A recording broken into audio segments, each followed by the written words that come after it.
The ideal body type for women in society has changed constantly throughout history. We can take it all the way back to ancient Greece, where the ideal body type was to have softly shapen curves, with a round butt, long wavy hair, and a gentle face. Many people were living in poverty in ancient Greece, and so having a fuller figure actually signified wealth and status. And as we move into more modern times, such as the 50s, Hollywood had a huge influence on body image, as long slender legs, small waist, and big busts were to die for. From this point forward, Hollywood and media had an extreme impact on influencing trends in fashion and carving the ideal body image. Fast forward to the 90s and 2000s, which is regarded by many as one of the most toxic eras for body image in history. Hollyweird, as I and many like to call it, is integral in how the obsession with being skinny took rise and fostered distorted, unhealthy, and dangerous views on body image and health. This then fast forwards us to the mid-2010s with the rise of the thick, batty, and slim thick influencer. This era I feel was beloved at first for its tenacity to swing the pendulum. The impact of the ultra skinny era had deadly effects on all people from all backgrounds, and by this point, people were very well read on the harmful effects these expectations placed on young girls and women. However, while this era received lots of love at first, it also soon became one of the most hated eras in history. So because I got carried away, let me give a little history lesson on the history of the BBL. The BBL was created by a famous plastic surgeon in Brazil, Dr. Ivo Pitangui. I'm so sorry if I mispronounced that. It started as a way to reduce butt sag in the 1960s and became what we know of it today in the 1980s. However, the BBL didn't really become popular until celebrities like J-Lo and Kim Kardashian began doing it. And here's where we get to the main subject of today's video, which is Kim Kardashian. So hi everyone, welcome back to my channel. If you're new, my name is Julia and I make videos on commentary and pop culture. And I also have a second channel where I speak on my faith and all things lifestyle. And if you're a returning viewer, if you've been subbed to me for a while, what looks different? What looks different? Yes, I'm in my new office space. Yes, this is a space I created because I needed it, okay? Like, if you've been following my community tab, you would know that I now have a full-time job as a UX designer. The thing I've been working towards for a year just happened like that. And I'm just so grateful. Like, I'm so grateful that I have this job, and also for you guys, for this entire audience that I've been able to build of like 83,000 now, which is insane. Like, it's just so amazing. And I'm so grateful for this audience. And even though like I'm not in like my own apartment yet, this kind of feels like a step up to be able to separate my workspace from my actual bedroom. And my bedroom was super tiny. Like, it's literally like an L.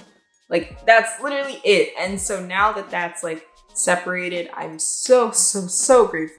I'm just so excited. I'm so excited to be taking this new step and doing something different and decorating it, making it look pretty, you know, because I like things being pink, as you can see, pink. And then also just all these, I don't know, these frames, how would I describe it? Just cozy.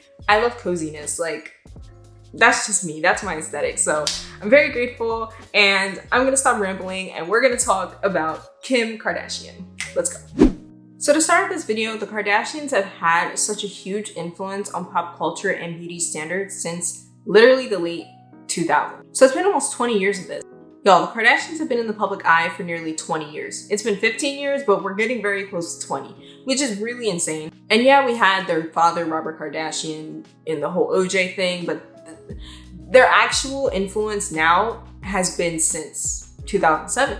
And so I think in the beginning, with Kim Kardashian being like in the public eye, a lot of people didn't take her family seriously. No one really took the Kardashians seriously until Kanye came into the picture, but that's another conversation.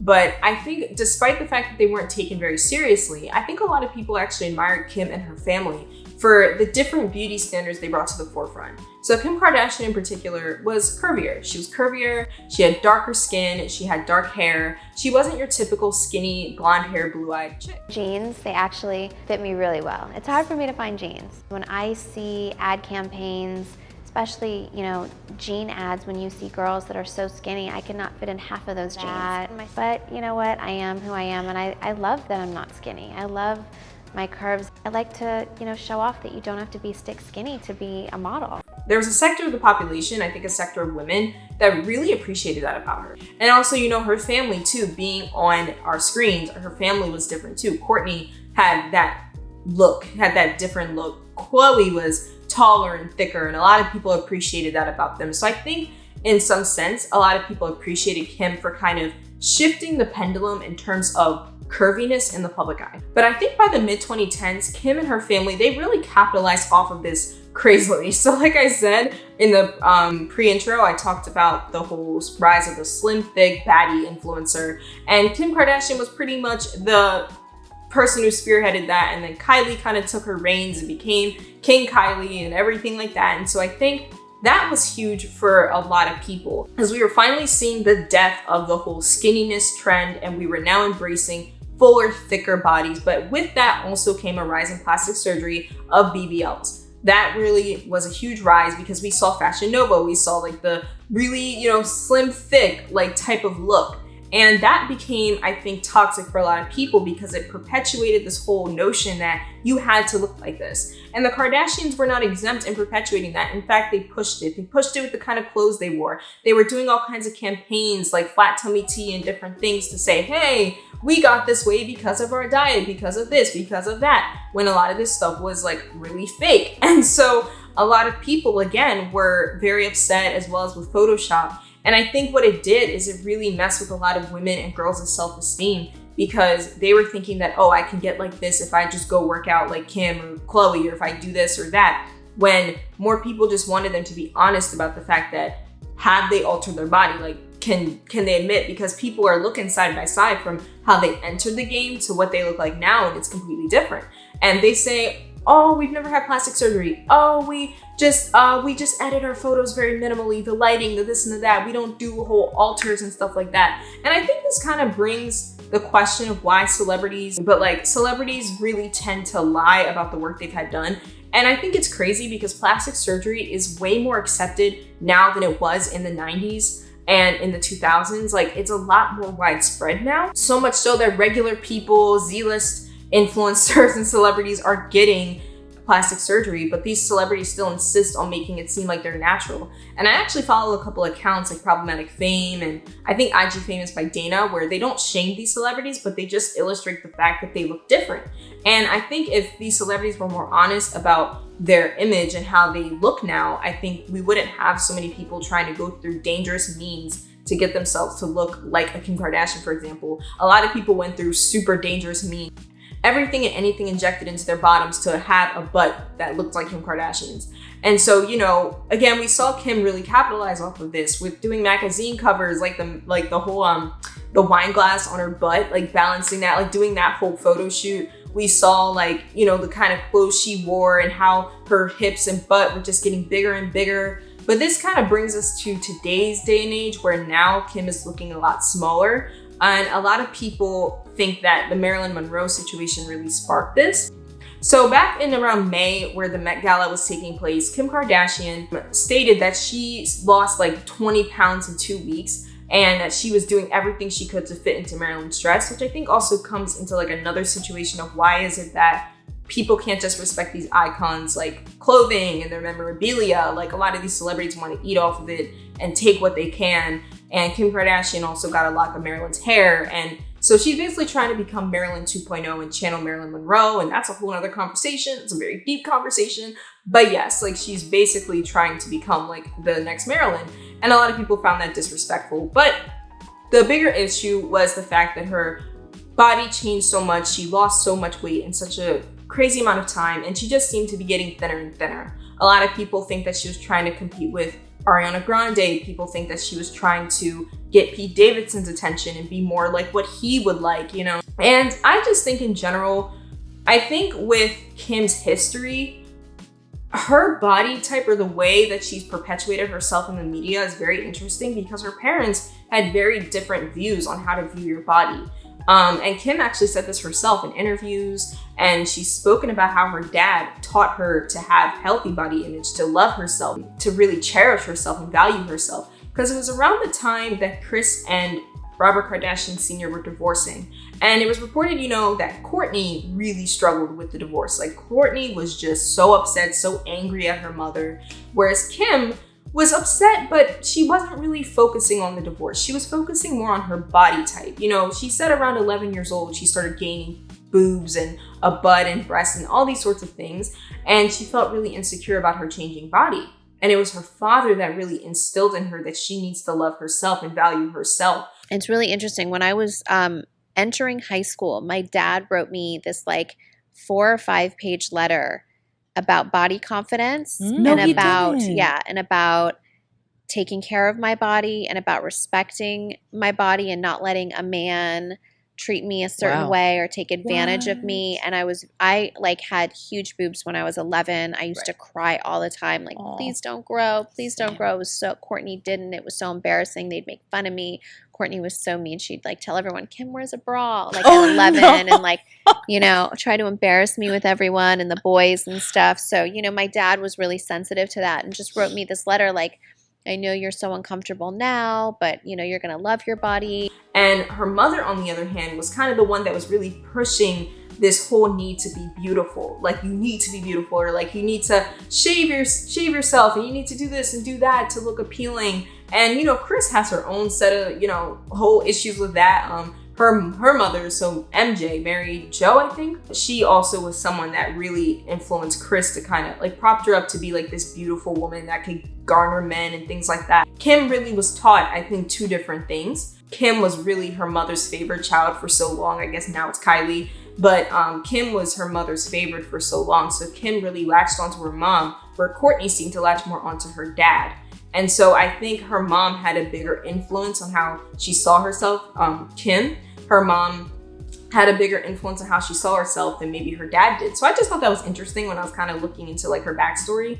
And I really think, again, with her new body type, this whole skinniness, I just think it's really sad. And this has kind of, again, brought the conversation like, our BBL's dead now that Kim and Khloe are now looking really skinny. Is everyone else going to follow suit? And what I'm going to say on that is, I actually don't think so.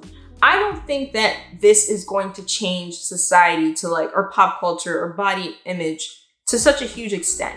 And the reason why I say that is because while society is still very screwed up in terms of how they make women particularly feel about their bodies, I will say that I feel like we all, I guess collectively, have learned something from the era that was the 2000s and 90s. And I don't think people would ever want to push that kind of dangerous standard on society again. Like, I don't think we're gonna go through that again. I don't think we're going to. I don't think that's going to happen. I think we still obviously are gonna see a shift in body image. Like, that's always gonna happen. But to the extent that it happened back then, I don't think so. I don't think Kim has that much power to do that. Now, I could be totally wrong. And if you disagree, I can actually see why you would disagree. But me personally, I don't think it would get to that dangerous of a level again.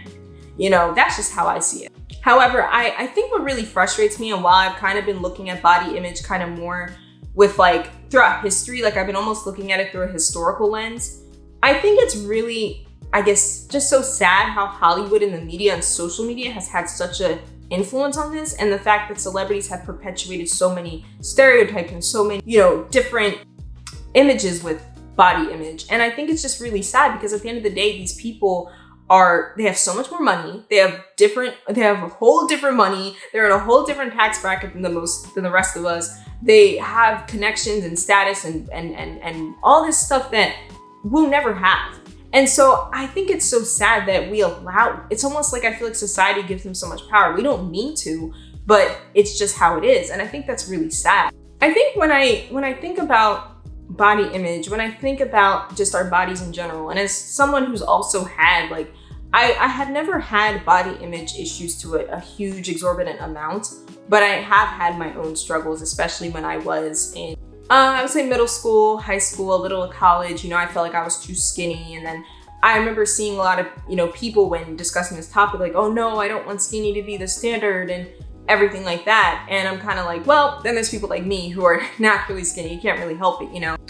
When I do think about our bodies and kind of what their purpose is, they keep us alive. And I really thought about it in the sense, like, my body has been through everything with me. Like, through so many different situations, through so many different, like, triumphs and celebrations, and also tragedies too.